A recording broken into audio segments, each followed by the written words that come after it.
so why don't you guys buckle up and join the ride because we're going to have some fun. Going green! And Abby said you shouldn't commit illegal acts except perhaps at night and with your parents' permission. Your advice is making less sense than usual. Well, the important thing is family and friendship, honesty, values, and no one got arrested. You see this jerk? This is the same thing. Kropotkin was the same jerk, and Bakunin was the same jerk. Not good. Not good, I'm telling you. He was a very good dancer. He's a lowlife. George Orwell, who definitely didn't like socialism of any kind, warned us against it. He wrote books that said that totalitarianism is bad and that sticking with old ideas is good. I got news for you. You gotcha. Did you know population again? I did not know that. I never thought you'd lose a Stalin debate. You never expect to walk into one. Sure. Avoid Marxism. Or telling her you're a Trotskyite. Trotskyist. Only Stalinists would call the Trotskyist a Trotskyite. And I'm not a Trotskyist anymore. I'm a Maoist. Relentlessly anti-Trump and relentlessly pro somebody like Obama. I'm not pro-Obama. I've been a critic of Obama. I'm a critic of the Democratic Party. Because I'm literally a communist. Well, you know how it is. The main thing is to get those juicy likes and subscribes, and we can get some more of that sweet, sweet communist money rolling in. You know how it is, bro. You gotta get that communist dollar. Gotta make it to the top. Just imagine somebody saying under cannibalism or under slavery or under dictatorship, well, there's nothing you can do about it. Well, they'd be wrong. There is something you can do about it. You can get beyond these archaic systems and move closer and closer to fulfilling human capacities. And that's what we need to do.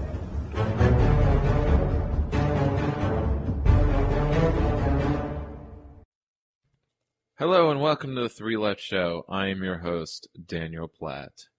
This program covers news, issues, and anything of interest from a radical and revolutionary left perspective for the curious or the committed, promoting a post-capitalist present and future via direct democracy and a commons economy, discussing the means and ends of a multi-tendency left that is of itself and for itself.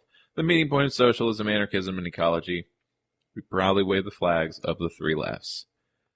Now, I'm having some dental trouble right now, actually. This is literally in the hour before starting the show. I was eating, and I suppose background first. When I was a lad who did very silly things, who did not think things through, when I was a lad of, maybe it was like 5th, 6th grade, it was late elementary school.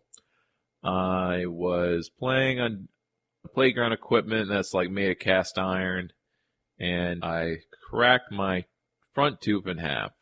Hurt a lot. After a few years of bondings that would only last like a year, maybe less, I eventually, my parents had the money to actually put on something much more expensive, a veneer. And wouldn't you know it, after how many years it's been? 20? Let's say it's 20-ish years, it has given out. So the bonding has not, so it's not painful. It's the enamel of my front tooth is still covered. But if you're listening closely, you may notice it's like I've got a big gap, between my teeth, and my mouth is making way more saliva than I usually do. So this might be really too annoying to do the full show. I may just do half a show. We'll see how that goes. Since in the future, I may roll back to 1 hour. I really hate doing 1 hour as far as just all the things I want to talk about. But if I'm consistently making a show every week, or maybe I'm doing half a show live on radio and then another half that's on the web, I'm away, so I'm not like editing it as much for the podcast, and the podcast is just an hour. It's probably way more listenable if it's just an hour podcast. And then I'll have to actually be more discriminating about what I talk about, what I focus on, or as other podcasts do when they read things, they're only reading half of it or a paragraph or two, and then they just talk about reacting to the main thesis of it, rather than giving you the entire content of it. But I feel like you miss a lot if you only get a synopsis. I mean, if you get a synopsis of a bunch of things, it's still better than getting the synopsis of one thing. But even better if someone reads most of an article or an essay to you and is able to kind of go through it all. Because otherwise you get like live streams where they do kind of cover like a half-hour video. It's 3 hours long because they're just reacting to every sentence. So apparently I was not talking that much the last hour. I just had like a web call meeting with other producers. And it's having to constantly talk. It's got to be trouble, especially since my job involves talking to people on the phone. But hey, it's not like the whole tube is out. It could have been replaced with gold back in the day. It's the only thing that would really last. But anyway, what is this episode of the Three Left Show going to be about? Well, Election Day is next week. And you may have noticed, if you are a avid listener, hi, all three of you, I haven't talked about elections all year. There's a reason for that. Since the last one, I've been really despondent about them. You know, I ran for mayor in 2017. This was the year after Trump was elected. So I was really looking forward to doing it. I was really looking forward to running for mayor. Had a pretty good time doing it. Wasn't a chore. But now when I think about running for office again, it feels like a chore. Especially after last year, because the Greens did so horribly. We lost our ballot line, so the petitioning is so much greater. But it also means you're required to do that many more doors, talk to that many more constituents, actually build a base, or at least learn about your constituency. So I'm talking about elections this time. We'll see how much, I have a lot of stories here, so we'll see how much I summarize. I'll rush myself maybe a little, because there's a really long piece about reforms to elections. Maybe I'll not talk about that one. Maybe I'll talk about that one next time. Although next time meaning live next Tuesday will be election night, and I pretty much just can acquiesce to doing live election coverage with a panel. So it won't really be my show. It will just be Albany election night coverage. To you people who don't live in Albany, you don't need to care. Though, whatever, if you just like me, but I may not even be involved. I don't know. Have the night off. I'll probably need it with a bottle of Jack. I don't really drink that, but I wanted to talk about some good election news, mostly election politics and electioneering, election organizing.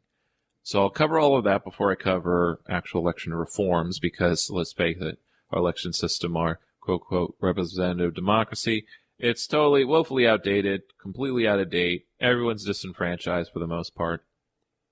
It's a real pain in the neck just talking about it sometimes. It can be really depressing, unless you have a campaign to push. And wouldn't you know it, that's what half of the stories I have right now are about. But first, it's really distracted before the show, because I may have to deal with that. You know that nightmare where your teeth come out of your mouth? It feels like that happened. Okay. So this is from Jacobin. When you squint, on the right day, it looks like a CIA op to de-radicalize the left. But headlines like these kind of make me double take and think otherwise. Jacobin, they're okay. I mean, they're not as radical revolutionary. They're always about dementryism for the most part. Or we need to dirty break, we need to enter the party, but dirty break with them once we're strong enough. Well, when are you going to be strong enough? I mean, you elect enough Soc Dems and Democratic Socialists to Democratic legislative seats, and eventually, is the goal being the party, or is it breaking from the party once you've elected enough? Because once you elect enough, you're in it. To testament to independent party politics, or at least multi-party politics, I've got two stories that involve European left-wing parties, although the Greens aren't really as left-wing as they used to be in Europe, since they actually have left-wing, actual socialist and communist parties there. Speaking of which, Jacobin will cover, more so than any Greens, by the way. Headline is, the Communist Party just won the elections in Austria's second biggest city. That's the city of Graz. So it's an interview with Robert Keusler. So good. Last Sunday's elections in Graz, Austria, the Communist Party romped to victory for the first time in history. Jacobin spoke to one of its winning candidates about how the party built a red fortress in the city. The social experiments of Red Vienna, long associated with Austria with the historic high points of social democracy, recent decades have instead seen this Alpine republic become a laboratory for right-wing populism. But in Graz, the country's second biggest city after Vienna, it's to the north of it, there is an alternative to the reactionary trend. In this Sunday's elections, the Communist Party of Austria, initials KPO, secured an unprecedented victory, winning 29% of the vote. With the defeat of the conservative Austrian People's Party, communist Ilk Kar is now expected to become mayor. Their striking success in the city, at odds with its marginal presence in national politics, owes to years of community engagement rooted in a steadfast class politics.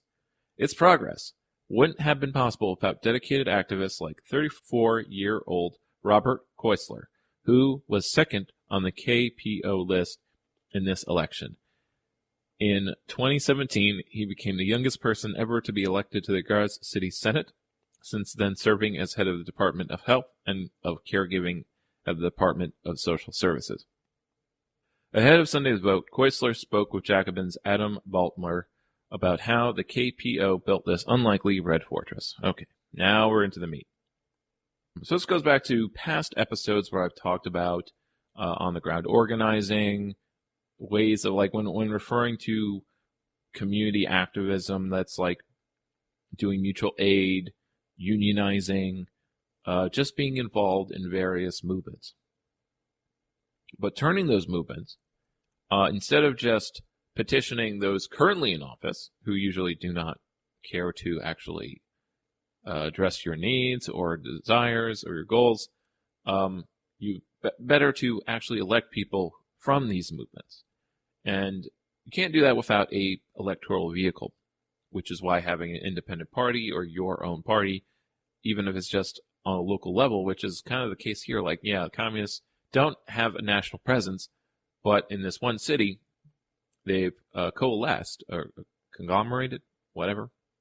They've been plugging at activism for who knows how long, last decade maybe, doing community projects and whatever, and that's done more. So let's dig into what they've actually done, not just my projection. So in Austria's national elections, the KPO normally earns 1% of the vote, similar to the Greens. In Gars, however, the capital of the state of Styria, the party does considerably better, earning 20% since the early 2000s. Why is the KPO so successful in Gars in particular? So Gars is spelled G-R-A-Z. Gars. This has to do with a political orientation going back to the early 1990s, a time of profound crisis for the communist movement. Yes. And into the Cold War. But then, back then, one of the mottos of the KPO in their state was a useful party for everyday life and for the grand objectives of the labor movement. In line with this maxim, the party pursued a highly concrete politics, especially for tenants. Tenant organizing, something DSA chapters and many other socialists are doing across the country, or at least aiming to do. In particular, Ernest Kagenegger did tremendous work here, establishing for himself a very positive reputation among the population. Karteniger was always there to help others and lend an ear to their problems. To this day, people still tell stories about him even fixing things in their apartments, and he also politicized the issue of housing. That reminds me of my local council people who do random lawn chores for constituents, and that's how they earn votes, or maybe they don't earn votes, but they do it anyway. I mean, when I think of someone in political office, I prefer them work on actual, like, legislating, writing things, or organizing for some particular reform. But you can't really do any of those things if you don't have popular support. So it's like you have to spend all your time just doing favors for people. When does the reform happen, you know? That's my kind of chicken and the egg question, quandary. At the beginning of the 1990s, many developers tried to clear entire houses of tenants, sometimes with extremely draconian methods, such as removing windows from building entrances in January, allegedly because they were sending them away to be repaired.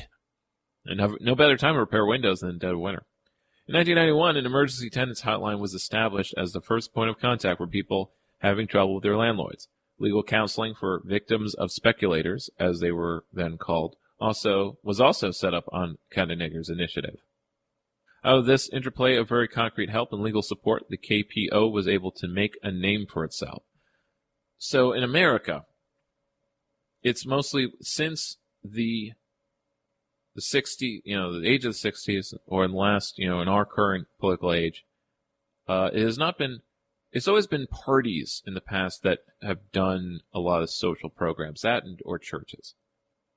Not movements themselves, but then the movements would be sort of organized or disorganized, or a lot of smaller organizations. It'd be decentralized, which has kind of been since the mid-century goal of the left, to have decentralized things, not to concentrate power, to be skeptical of big power, big government, because of, well, for the reasons you can probably imagine. But what my point is here, in America, we have nonprofits that do the work described here. But nonprofits are kind of bound legally to be nonpartisan, to not take overall political stances to who should be in office. They're kind of restricted that way. And I get maybe it's brilliant strategy on the ruling class in the past to ensure that any social problems are addressed by these non-political entities, or if they're going to be funded by the county, as I believe the Albany United Tenants does this kind of work with the tenant hotline and such, and legal aid. And they're actually partly funded by the county, which means, since you get public money, you can't be partisan. Now, obviously, Europe has a much different culture, as well as everywhere else. And that's kind of part of being America, to actually not be political or partisan or something like that. Of course, it's not really true, but it's how things kind of usually are. But in this case, a left-wing party, is the one doing the initiative. They're not campaigning for office yet, or they have, or they do that too, but then they also do these initiatives. A major campaign against high rent prices in public housing followed several years later. At the time, even in public housing, it wasn't unusual for people to pay up to 55% of their income on rent. So the KPO introduced a bill in the city council stipulating that no one living in public housing would have to pay more than a third of their income in rent. Like many other bills from the KPO, it was rejected by all other parties. Okay, so they must have had somebody on the city council already at this time, but obviously a minority. The party then presented the city council with a petition in accordance with Australian popular law, containing 17,000 signatures, and reintroduced the bill. This time, it passed. So, having overwhelming amount of signatures does seem to have some effect. But again, you've gathered popular will behind you. That means it's not just names on paper, it's also people, my portion of those people will show up and make noise, and so on. And also that if you don't pass this, you better make sure, we are going to challenge you. You're not unchallengeable. And these 17,000 suggest that we'll have a lot of support and momentum going in, because we're going to run on this. And that's politics. That's good politics. What do Democrats in the national level run on? Not being Republicans. And Republicans run on all kinds of nonsensical things, moral panic issues. Meanwhile, they both will rob you blind or do corporate will, capitalist will, the will capitalist. Which capitalists? Good question. Refer to my last 2 episodes. In the following election in 1998 marked the KPO's first major breakthrough at the polls with close to 8% of the vote. Kettner was given the Department of Housing by the ruling parties, who expected him to fail in his role. But things turned out differently. In fact, he was able to get a fair amount done, such as make sure that each public housing unit had its own toilet and bathroom. Apparently they didn't before. And then in 2003, I guess if you have public housing units and then they have like a shared bathroom, like a dorm. And then in 2003 election, the party achieved 21%. Way better. This all shows that left-wing politics requires endurance and grassroots work. It also shows that parliamentary functionaries can use extra parliamentary pressure to push things forward that would otherwise not be possible given the power relations at work, being in a minority. So, next question. You just touched upon not only how the KPO has built support in Graz, but also how it has influenced city politics from its role as an opposition party. What other examples are there of that? One of the most enduring achievements of the KPO came in 2004 when it blocked the privatization of Graz's public housing stock. At the time, the conservative and social democratic parties of Austria, and indeed all other parties on the city council, agreed on privatizing. Sadly, Around the same time, a red government in Berlin, a coalition between Social Democrats and the predecessor of Die Linke, they also privatized apartments owned by the city. Although we were still a small party at the time, we managed to gather more than 10,000 signatures for a petition against doing that. While according to Styrian law, that is the necessary number for official referendum, at the ballot box, about 96% voted against selling off the housing units. To this day, all parties have kept their hands off public housing. The issue of privatization has never resurfaced. Even though we've never been one of the ruling coalition parties, we've held offices in the city executive since 1998 because of the proportional representation system. Your ears should be burning when you hear that. Which allocates city senate seats on the basis of the party's vote shares. Currently, our party chair, Ilko Carr, leads the Department of Roads and the Department of Transportation Planning, and I'm responsible for health and caregiving. We've had successes in both of these areas, in spite of the difficult conditions of the past 4.5 years under a right-wing coalition government. That's OVP and FPO. Don't really know that, but hey. We built new bicycle paths, improved public transport by expanding the tram network and creating new bus lines. And we've introduced the so-called Graz Care model, according to which care-dependent elders receive allowances from the city so that they can be cared for at home and don't have to move into nursing homes. So it's a city-organized home health aid program. But the program seems to be universal, at least for the elderly. So that's really great. Because right now in America, it's based on insurance. So based on how much insurance you get is how many hours of caregiving you could be given, or you get, and how well the caregiver will be paid. This is because I actually do home aid work myself. The election coverage was dominated by speculation about which parties will join the governing coalition. In your opinion, what was the decisive issues? Only very rarely have voters raised the issue of political coalitions to me. Rather, conversations at information stands tend to be about how people have received help from us in highly concrete ways. And that is absolutely a major bonus that we have as the KPO.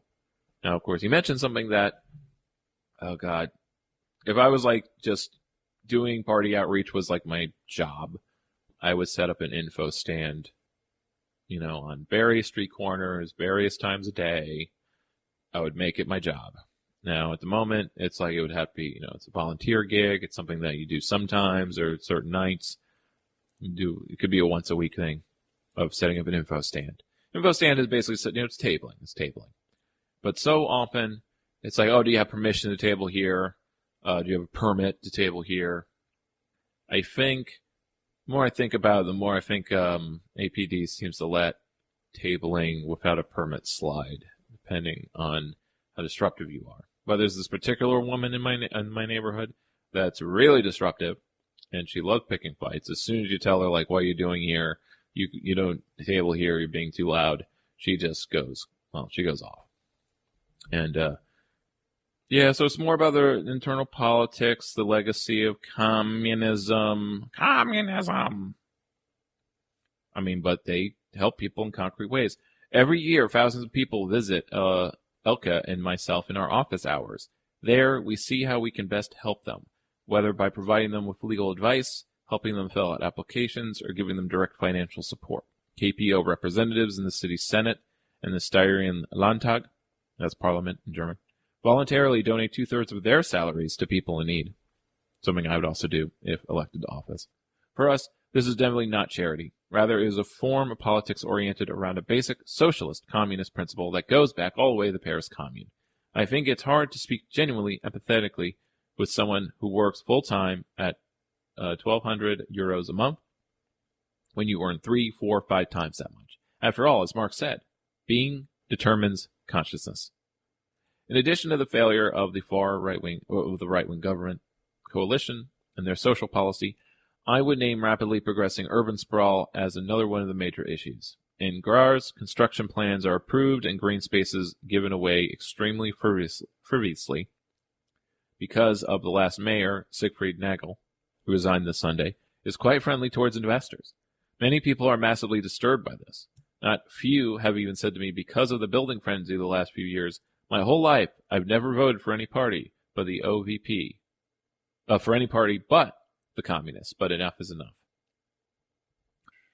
So far, the KPO's success in Graz has not been replicated in other cities in Austria. But do you think that a national or even international political movement can be built up through municipal politics? Naturally, we don't preach socialism in one city or something like a municipal transition to socialism. But in general, I am convinced that left-wing politics needs to be developed from below, and that means establishing roots in the level of the municipality. So it's not an end in itself. But even the shop floor, or being in constant contact with people, it's important to engage in areas where you can show concretely that you are a useful force. And workers' parties can learn a lot from this kind of engagement. In recent decades, the left may have neglected this insight somewhat. People have thought, we have the sophisticated texts, we have the volumes, and with these we'll be able to deal with the world. But only through constant exchange with people can you find out where the real problems are. If you and your comrades want to work together to change and improve people's conditions, this knowledge is central. Now, my only comment on that really great sounding thing, it's also something a lot of other Democrats and activists say, who are not radical, they don't have radical politics, they definitely don't call themselves communists. But again, it's like, well, they call themselves they're the Communist Party, but besides being like more left-wing about, preserving public housing and and addressing people's needs directly and not through capital investment, it feels like sometimes you get bogged down in the helping of people, and then you're not building that next world, like the next thing. The city that is the egalitarian society. But, of course, as I describe it, that's exactly what doing that is. So, and it's also what past revolutionary parties did. There's just this point where they're developed enough, like they've taken enough cities, or like, the biggest cities, and that's where you have significant political leverage to do more than just help people out with the day-to-day, but still concrete stuff, but to start really going after root problems like land speculation, private property ownership, that's, absentee ownership, let's frame it that way, and so on, and global supply issues. So the other side of it, not the other side, but another story that's less organizing interview, but just simple news flash from BBC News. I just wanted to cover quickly how the Scottish Greens have won a record 8 seats in their best ever result. So the Greens in Scotland are part of a now new coalition government with the SNP, that's Scottish National Party, which is a pro-independence majority. So Loomis Slater was elected on the Lothian list, and her fellow co-leader Patrick Harvey was elected on the Glasgow list. So if you don't understand that, basically instead of one-on-one races, which is entirely like, our politics are like boxing matches. Instead, you have lists of candidates, and when you vote for the party, which, and the list will tell you that this will be the person who's your representative if this party wins. So you vote for a party, but that's, you're also voting for a person, because it's the person who's campaigning for the party in your area. Because otherwise, in America, parties are collections of candidates, instead of being what they really should be, political unions. I give you an example of what that, that kind of looks like, where you have someone running as a Green, which is most people run as a Green, and or any independent candidate, and they don't really, there's no institution behind them, except maybe whatever institution they might directly be involved with. Or if they personally build a coalition for their candidacy, if anything else. Or it's a coalition for a social movement, like BLM, or for housing rights, or housing coalition, housing coalition, and you step forward, you step up to be the candidate that represents that. So you are able to get this coalition to endorse you. So I'm definitely going to stop at the end of the hour. So this might be the only thing else I read, which is just fine. Yeah, okay, I'll limit it to that. So it's from The Nation, and I'm reading this one in particular because it's older, from January of 2020. Been holding this in the pocket for a long time. Every time I do a election episode, I kind of leave it to the end, and then I don't get to it. So now I will. What if we all ran for local office? And this is something to keep in mind to all my listeners, and also to rib myself up a bit. A writer reflects on her mayoral run in a Connecticut town fighting climate change and big weapons manufacturing. Now, The Nation is interviewing this person, or publishing them, not because they're a Green, no. They're a writer who happens to be running as a Green. And that I don't like, but I'll take what I can get. Yes, he yelled, thrusting his fist in the air. We get to live in the mayor's house. My son's reaction when I told his two sisters and him that I was running for mayor of our town because the last line of my campaign, or became it. But in real time, I had to burst his bubble. Oh, Seamus, I said. The mayor just lives in his own house. There is no mayor's house. If we win, we'll be living in our own house, but it will then become the mayor's house. Seamus's reaction was indicative of his boundless confidence in his mother and his 7-year-old's ignorance of how the world actually works. But I held his reaction close when I was feeling less than sure of myself.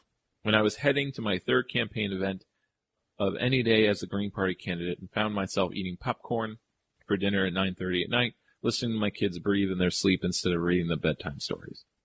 I'll cut to the chase, though. I did lose. I'm not the mayor of New London, Connecticut. Now, on Tuesday, November 7th, when the polls opened at 6 in the morning, it was cold and clear. It rained. She gives she gives all this other detail. It's not quite important. I'll try to skip to the paragraphs that are meaty. Let's see. She was running as a write-in.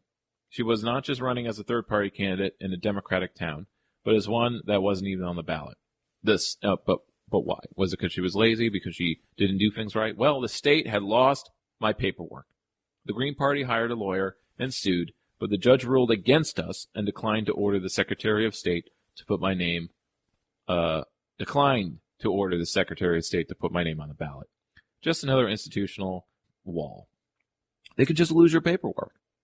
That's why I really get burned when someone who's done Democratic politics is like, look, you run for office, you could just you build up your support and then you'll have the people to do it right. And if you don't do it right, then you're obviously not qualified to run for office / govern. Because it's a professional job. It's just another professional job. I really don't like how this is across American society. People don't actually believe in autonomous self-government because they don't actually believe we can self-govern. Because if only certain professionals, qualified people who, you have to do all this work in the community to qualify as someone who could make community decisions. And I get, yeah, okay, that's how it's supposed to be. But it limits it to so few people. It limits it to those who are extroverted. It limits it to those with the means to do all this community work. I mean, you can work a full-time job and do it, but I don't wish that fate on anyone. I don't like the implication that, I'm the lazy one because I don't want to work 50-hour weeks, even if it's work that's, for the common good. It shouldn't have to be that way. But I suppose, as a interim step, we do. But, we have centuries of people doing that. When do we get to slow down? Rant over. The campaign even started in earnest after Labor Day, as I tried to balance work, family, and this new experience, this job and a half running for mayor. Oh, yeah. And there was my mother, the peace activist Elizabeth McAllister. But her book, or published book, is about her as a legacy peace activist. Through the campaign, I asked New Londoners the same questions over and over. What do you love about New London? What frustrates you about our town? What's the one concrete change that would improve your life? The answers were varied and often inspiring. Unexpectedly, I found myself back in school in a crash course, discovering what's wonderful and not wonderful about my chosen hometown in the age of climate change and Trump. I even learned a few things along the way. What follows is just a partial list. Part 1. Celebrity matters, even though it shouldn't. While I was in Georgia on one of my mom's hearings, I spent time with the actor and peace activist Martin Sheen. Standing next to the church where supporters of my mom were ladling out dinner, we shot a low-tech political ad. It promptly went low-key viral and signaled to the polls in New London that something different might be happening. I know Martin Sheen is famous, and I love him as an actor and a person, but I wasn't prepared for how excited people would be about a 45-second clip of the two of us. As far as I can tell, it didn't get more people to vote for me, but boy, was it a conversation starter. Note 2, cultivated constituency. So this is like an echo of the last thing, but why not repeat, but in different forms. So you know that, hey, this is how you do in America. The political scene in New London is more than well established. It's written in concrete. Go Democrat or go home. In our town of 27,000 set along the confluence of the Thames and Long Island Sound, only about 16,000 of us are registered to vote, and about 3,000 to 4,000 then turn out in off-year local elections. That's the kind of proportion in everywhere in America. So before this election, there were about 70 Greens. Our party strategy was to bring out new voters, a great thought, but I had no idea how hard that would prove to be. I felt strongly that environmental and climate change issues should be reframed as relevant to the poor and working class of New London. So when, for instance, I talked about creating a more walkable city, I was careful to emphasize not just that it would be environmental plus, but that it would aid the working poor too. After all, they have to walk out of necessity. So safer sidewalks and a city infrastructure that takes walkers into account, including people in wheelchairs, and limited sight and hearing, would be good. A good investment. Same was true of planting more trees. I had hoped that we would increase the local party membership from 70 to 100, but that didn't happen. We did add a handful of new members and re-engage some older ones. Call it the most modest of successes. Next point. Be nice and make your points.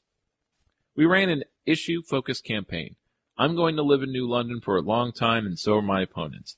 I generally avoided taking potshots at them, cultivating instead what I thought as a spirit of gentle disruption. I mean, there's some downsides to that, but there's also upsides to being the nice guy. Here's an example. Oh, yeah, okay. The current mayor, all the department heads that the current mayor hired live outside of town, which goes against their own city's charter, by the way. But who cares, right? The incumbent claimed he did so to get the best, which sounded as if he felt that there was no one in town good enough to run our departments. This is something my mayor has also said.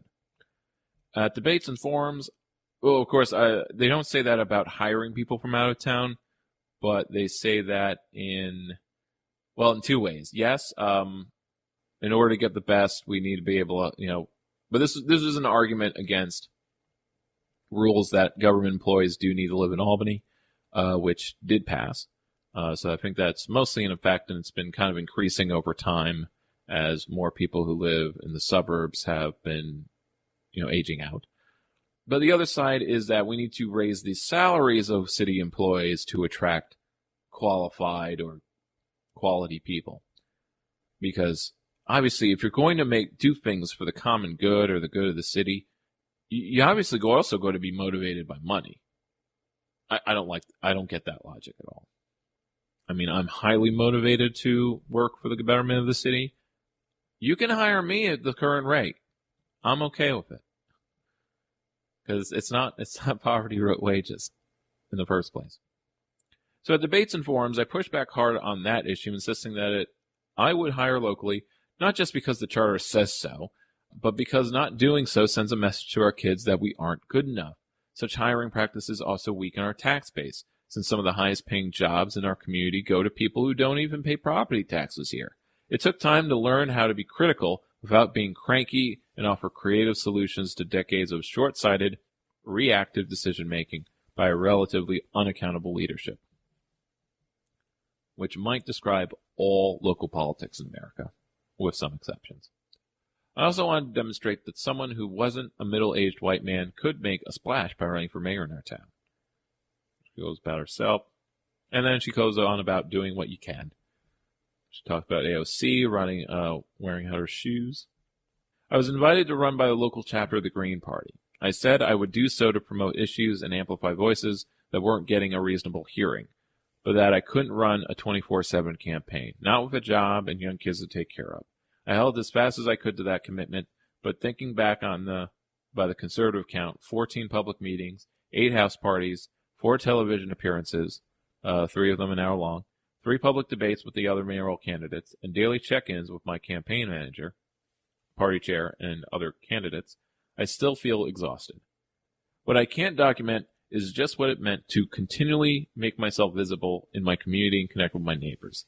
That, without a doubt, was the most rewarding and beautiful part of the experience. Handing out candy to trick-or-treaters, I ended up chatting with 4 high school football players who remembered my visit to their school earlier that week and told me their moms were voting for me. I was so happy I dumped the rest of our candy in their bags. I was walking to work one morning, balancing a birthday cake. Oh yeah, no, this is fine. I was walking to work one morning, balancing a birthday cake in one hand and trying to text with the other when a garbage truck driver pulled up next to me and the driver called out, "I hope you win. Nobody cares about sanitation." We chatted for a few minutes as I assured him that I knew the funds for his department had been cut in recent years, and that the Green Party platform supported more money for public works, while establishing recycling and composting. He cheered, tooted his horn. We both continued our day. And by the way, no one told me how much fun it would be to knock on doors and chat with strangers, each conversation offering me a yet more complex map of my community. So I just want to talk about briefly that door knocking is pretty much essential. As well as the tabling is a more passive way of doing it, but you're kind of depending on people walking by and having the free time to stop and chat with you. So sometimes in certain parts of town, and maybe the reason why I've held off on doing it, is that the only people that will chat are the quote-unquote, kooky people. I'm glad, Next note is peace begins at home.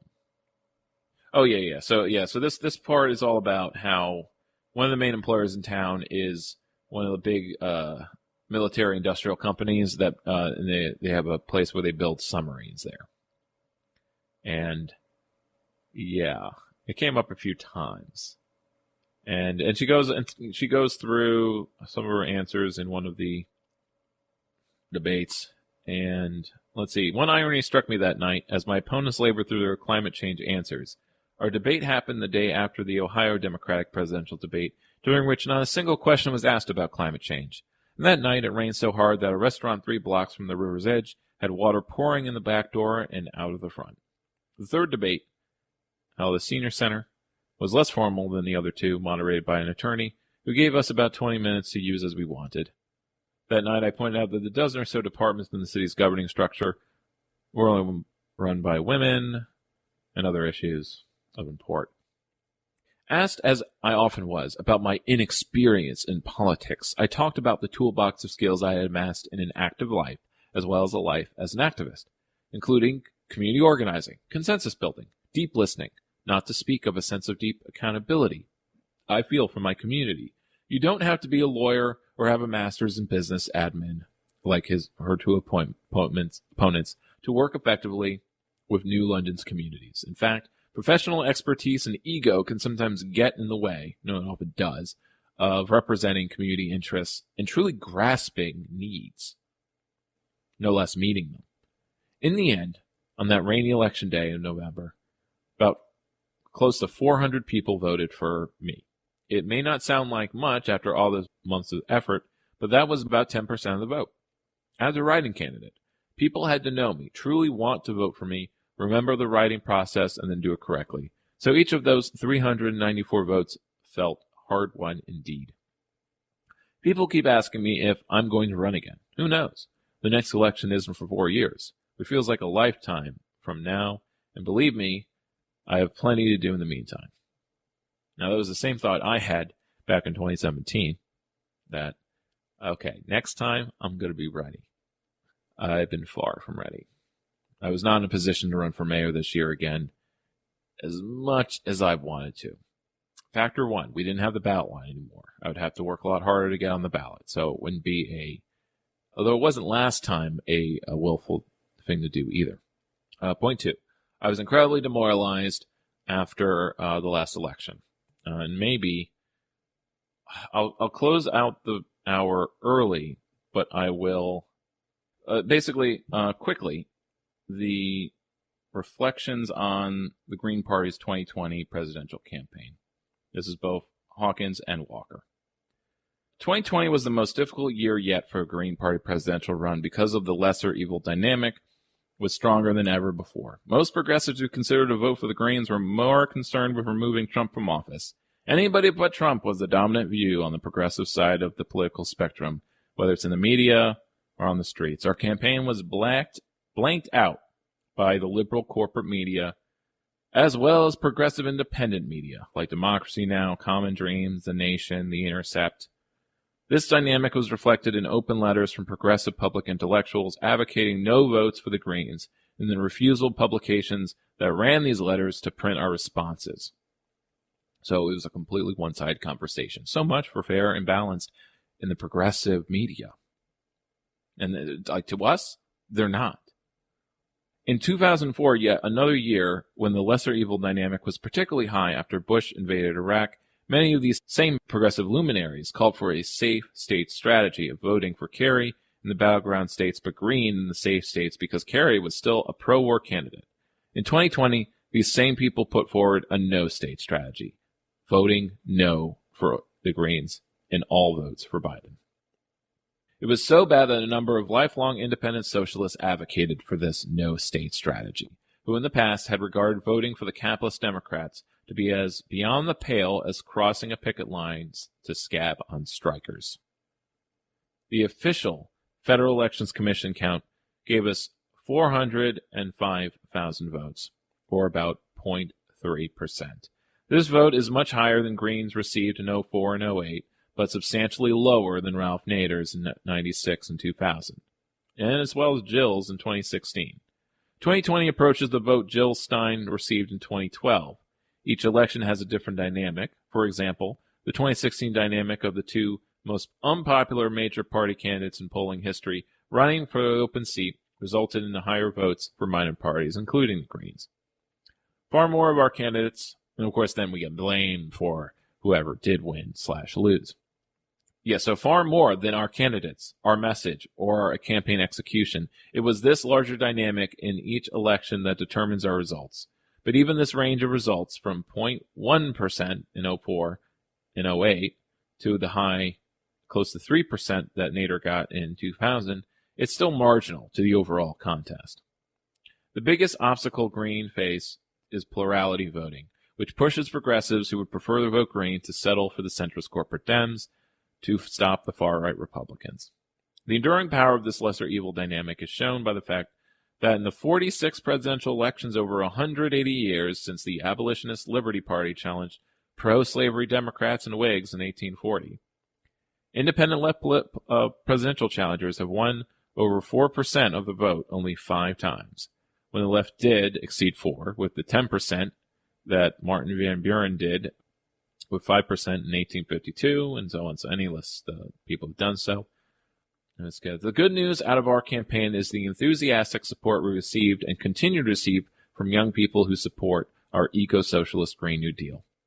Their messages tell us that they are disappointed we didn't receive more votes, but urge us to keep running. Some of them because they'll be old enough next time to vote for us. They want to fight for their futures. They know that the Biden administration has no solutions to climate, systemic racism, or dismal education and economic opportunities. We are getting more speaking opportunities post-election than during the election, particularly from high school and college climate justice and racial groups. These young people are the future of the Green Party. So where do we go from here? We urge a focus on campaigns for local offices and for ranked choice voting. And then he repeats the factoids that the Greens have won over 1,200 elections over the years. We have about 100 Greens in elected office today. Our focus should be on multiplying these numbers of local Greens into the thousands as we go into the 2020s. Achieving this goal will require local Green parties to be consistently engaged in community issues basically and year-round deep canvassing. He says that year in, year out. Still haven't done it. This radio show is my substitute. And sometimes it feels woefully inadequate. But at the same time, incredibly necessary. Because it's also what was missing when I ran for mayor. I could do all the canvassing I wanted, but I was not going to be able to at least reach everybody in a soft way. Because you kind of need to do both. People need to be aware you're running, and then when you talk to them, they're actually want to talk to you. And local media wasn't doing it. And then he lists the number of active ranked choice voting reform campaigns going. There's about, 45 states now have active campaigns for it, and so on. It encourages all radicals to be engaged in those. Okay, Dan Platt here for the Three Left Show. Back just to kind of wrap up, because I cut off way too fast. Just want to do my housekeeping. My profound thanks for listening to this hour of the Three Lefts. Skill more important than talking, or as important as talking. So I plan to listen to any constructive feedback, ideas you have for the show.